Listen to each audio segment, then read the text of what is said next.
All forecasts start with historical data. Once WFM is switched on, the historical data is coming directly from the Bright Pattern ACD database. However, the raw historical data is not always representative.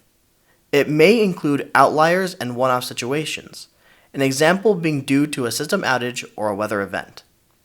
The data validation screen helps me to identify these unusual data points and normalize the data for forecasting.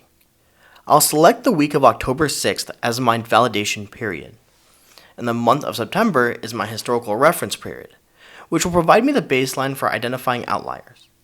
I can review the data visually in a graph or in the table below. I can look at the volumes or AHTs, and I can look at it on a daily or interval granularity and zoom in and out in the graph.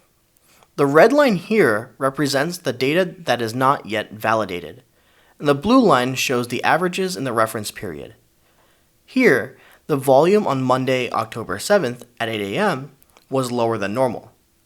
This was due to a short system outage. Since this is a one-off event, I need to adjust the volume for this interval. I can do this in the data table below.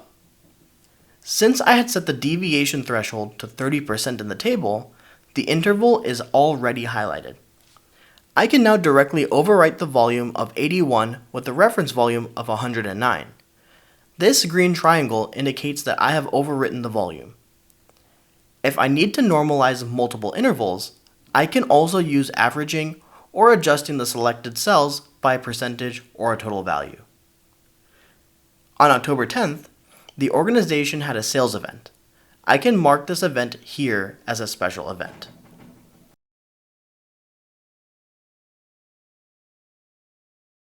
This will capture the volume effect of this and future reoccurrences of the event.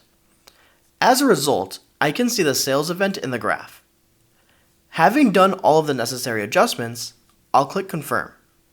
This turns the red line green, which indicates that the table is now validated and will be used in forecasting going forward.